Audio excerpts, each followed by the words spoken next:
Hey guys, welcome back to my channel.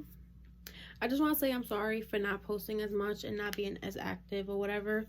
I've been going through some stuff personally, and I kind of needed a break to just get myself back together at least, and just to, spend some time with my son, with family and stuff like that. Um with that said, I promise I am going to try and post more frequently, whether it's story times, pranks, vlogs, whatever it may be. I ain't gonna try more. I ain't gonna try to post more. Can't talk. Um, but yeah, let's get into it. As you can tell by the title of the video, this is my birth story time. Um, just a little backstory to start it off for those of you who do not watch my videos and stuff. I got pregnant as a senior in high school. I was 17 at the time, and I graduated when I was 17. I was still pregnant. I was 7.5 months pregnant. And I had him a couple days, literally a couple days after I turned 18, but that will be later on in the story time. So let's begin. So during my last trimester, the last 2 months of my pregnancy, family had been coming to from Puerto Rico to our house to visit and stuff like that. My Aunt Amy came for my baby shower. She was here in July. And then my uncle, her brother, came with his wife and daughter around in August, around end of July, beginning of August. They left August 7th, which is my birthday. The very next day, on the 8th, my grandmother got here.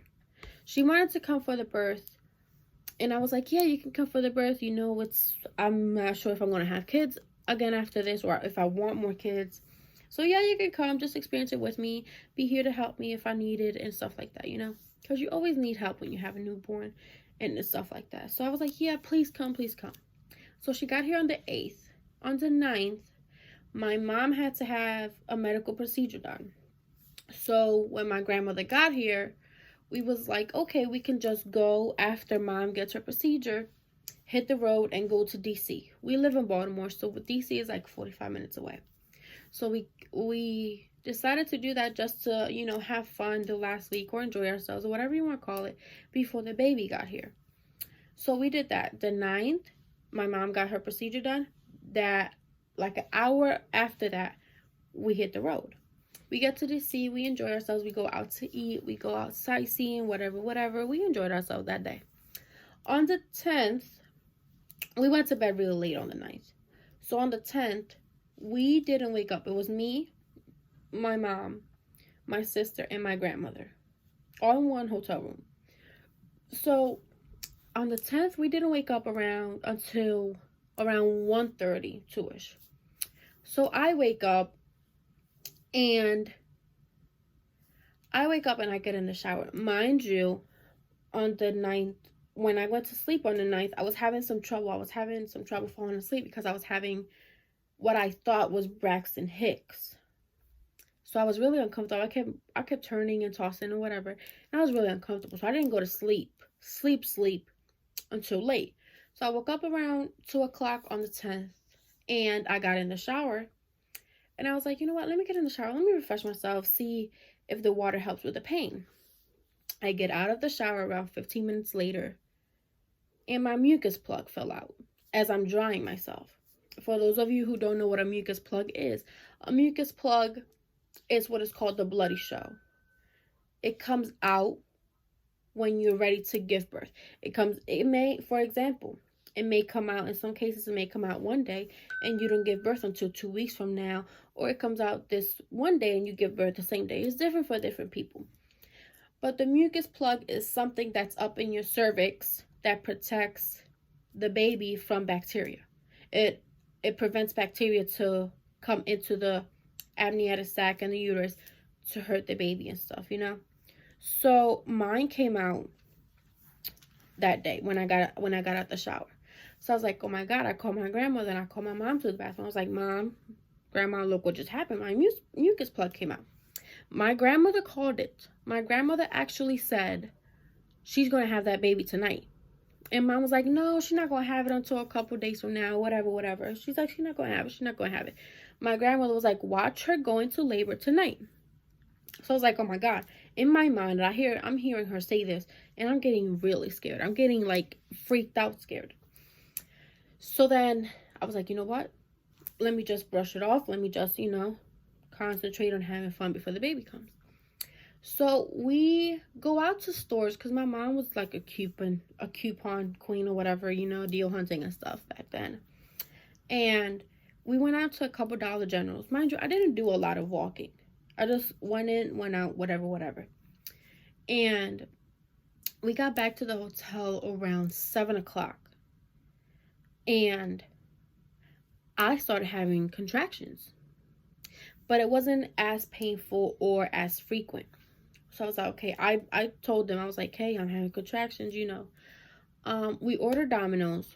I go get Domino's with my mom. I am having really bad contractions. I'm throwing up outside of the car waiting for the pizza. It was horrible. Mind you, my whole pregnancy, I had morning sickness. Morning sickness throughout my pregnancy, day, night, everything. I couldn't eat, nothing. So then we come back to the hotel, and I'm just like, swaying in the edge of the bed, moving back and forth from side to side, trying to help my contractions or whatever, trying to alleviate the pain. So I told my mom around 9:30, I was like, Mom, I can't do this. I can't have my baby in this seat. We have to go home. So she was like, no, you'll be fine. At 10 o'clock, I told her, I was like, Mom, this pain is unbearable. We have to go. I want to be closer to the hospital if anything happens. So she's like, okay. We packed our bags in a hurry. We checked out at 10:30. We hit the road at 10:30. A couple minutes after that, around 10:35, 10:40, my mom calls my doctor. And she said, hey, we're in DC. We're on our way back to Baltimore. Laura lost her mucus plug. She's having contractions, She's like, okay, how far apart are they? I wasn't timing them at the time. So my mom was like, are you timing them? I was like, no. She's like, okay, well, you have to time them. So she was like, oh, she doesn't know she hasn't timed them yet. So she was like, okay, have her start timing them. And when they are close, when they are 2 minutes apart and really strong, go to the hospital, go to labor and delivery. I was like, okay. So for a contraction, when you time a contraction, it's from the start to the end. So I start timing them. When my mom finished that phone call, they were 20 minutes apart, 15, 20 minutes apart, and not as painful. When we got to about 20 minutes from my house, that was around 11:30. My contractions were 5 minutes apart. 5 minutes. I had thrown up on myself on the way in the car. So I was like, oh my God. And my mom was like, what do you want to do? Do you want to go straight to the hospital, or do you want to go home, change, and get your bags? I was like, I'm not going to the hospital looking like this. I'm going to go change and get my bags.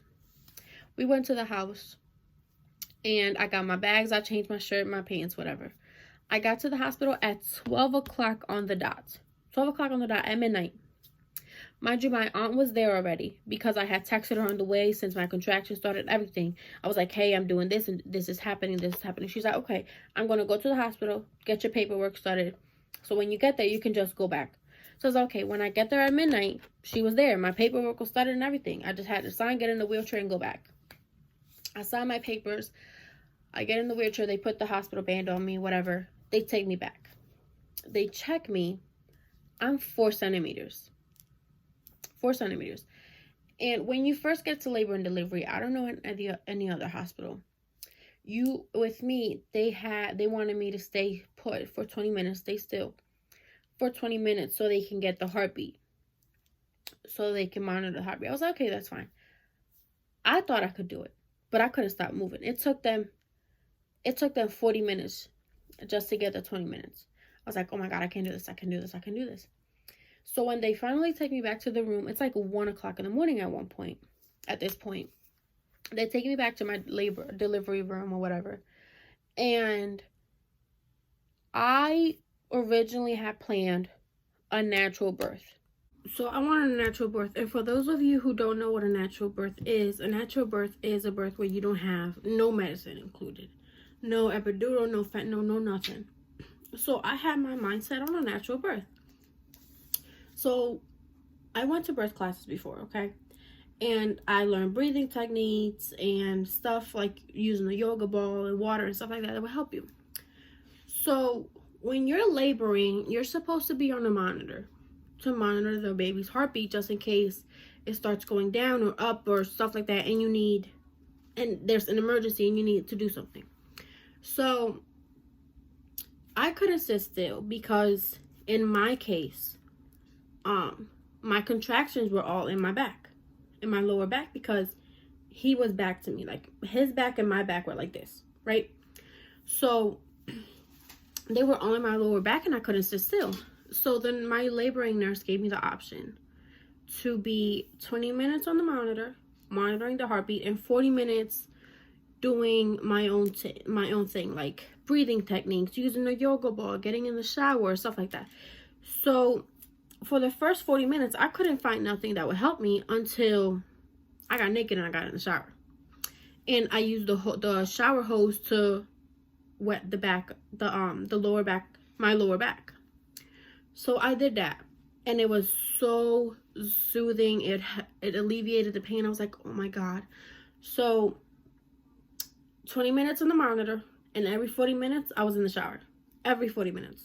So 20 minutes in the monitor, 40 minutes in the shower. 20 minutes in the monitor, 40 minutes in the shower. So I was like, oh my God. So mind you, at this point, when you get checked like every hour. So from 12 o'clock at midnight, when I first got checked, that was 4 centimeters, to 7:30 in the morning, I was about 5-6 centimeters, I believe. And at 10:30 in the morning, I get checked by a person that is not even my doctor, that I do not even know this man. I'm 8 centimeters. And he checks me. I was like, okay, fine. I'm 8 centimeters, And he comes in. He checks me. I'm 8 centimeters. And he tells me, are you sure? He asked me, are you sure you don't want to get the epidural? I was like, yes, I'm sure. So he's like, okay, I'm just asking, making sure, because I don't think you're going to be able to give birth. I don't think you're going to be able to push without the epidural. I think you're going to get scared and go to a C-section. I was like, no, I'm going to do this my way. So with that, he literally scared the absolute shit out of me. I started freaking out. So I was like, you know what? Give me the epidural. I was 8 centimeters when I got the epidural at 11:30. I was so mad. So then when he leaves, my mom tells my nurse. Mind you, my nurse changed at 7:30 because the shift changed. So sorry for the nurse in the back, my baby, So when he leaves, my mom asks my nurse, who is this man? I don't know this man. I want one of her doctors.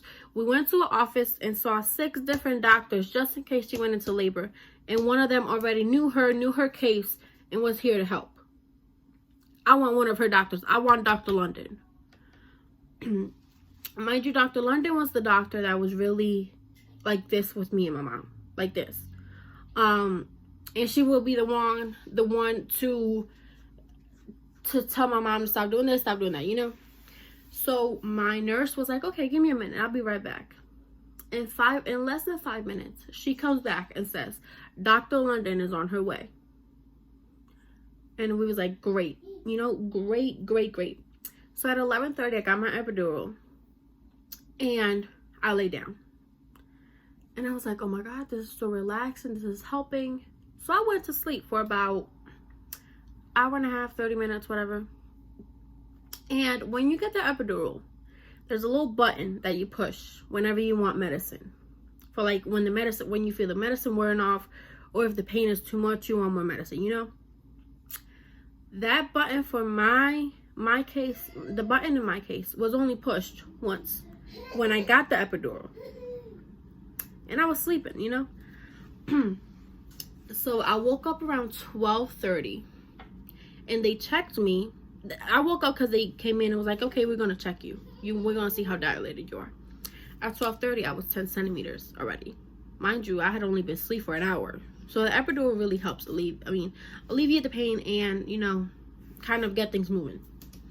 So at 12:30, I was 10 centimeters.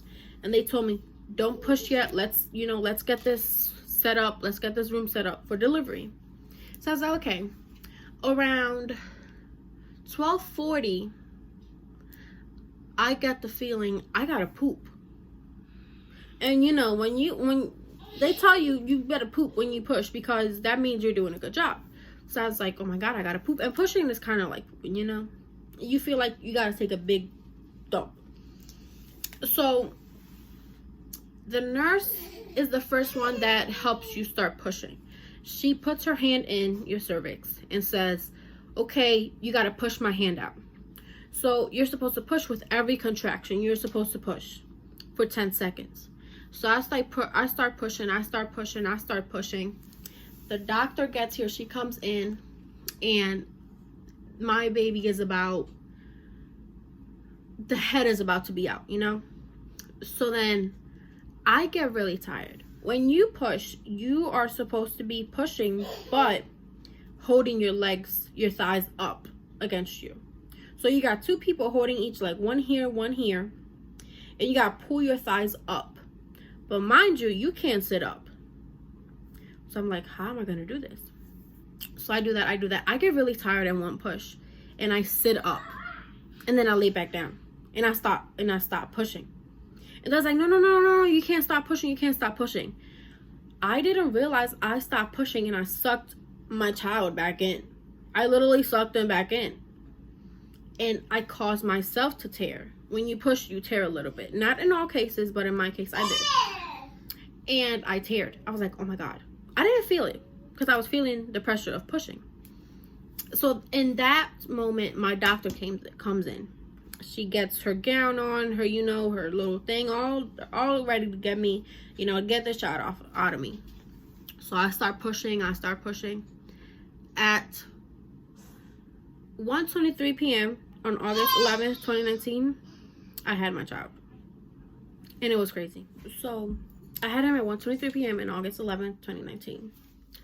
So after you push, they push the placenta out and stuff like that. And then they stitch you up if needed. With me, I didn't need it. So they stitched me up. I got about 6 stitches. It was a 2nd degree tear, so it wasn't that bad. After you push, you spend about an hour or 2 in the delivery room and then get moved to the postpartum room. So I got moved. I had him at 1:23. I got moved around 3-4 o'clock.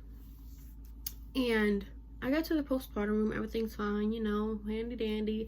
The nurse comes in, introduces herself. They take my vitals and stuff like that, you know, normal stuff. And the next day, it was horrible. On August 12th, it was horrible. So I was having a bad headache, but I didn't know from what. Like a bad headache to the point where I couldn't breastfeed my child. I couldn't change his pampers. I couldn't feed him. I couldn't do nothing. Like, I was in bed all day sleeping, or trying to at least. And I tell this to my nurse at one point, and she calls the anesthesiologist. And they come in, they check. They was like, hey, how you feeling? I heard you got a headache, whatever. I was like, yeah, it's okay. It's not as bad, you know. They come in 3 times. The second time, they asked me, hey, how are you feeling? Is your headache any better? I was like, not really. I think it's getting worse, you know. The third time they come, and they see me and they ask me, they was like, you can't move, can you? Like, you can't get up from the bed because of the headache. I was like, no, I can't. So they decided to do a blood patch. So a blood patch is, they go in the same hole that the epidural was, right? With the same needle and everything. But they take blood from your arm and put it in that hole. So I was like, okay, you know, I don't know, but okay, let's see. And they do that, and I have to be laid down for about an hour and a half before I can move and stuff, you know, because they just put a needle in my back again. After an hour and a half, she comes in and she says, hey, how are you feeling? Are you feeling any better? I was like, I'm feeling great. What'd you do? Like, so then she starts telling me, you had an air bubble where the epidural was. So I was like, huh? She said when they took the epidural out, it left the air bubble and blood flow wasn't flowing how it's supposed to your brain and to your back and stuff. So I was like, oh my God, are you serious? She was like, yeah, but it's nothing too serious. It happens more often than you think. So I was like, huh? So then, but yeah, that's my video, and I thank you guys for watching. Make sure to like, subscribe, and comment or share, whatever you want to do. You know, get my YouTube page up, my YouTube channel up. And I will see you guys in another video. Bye.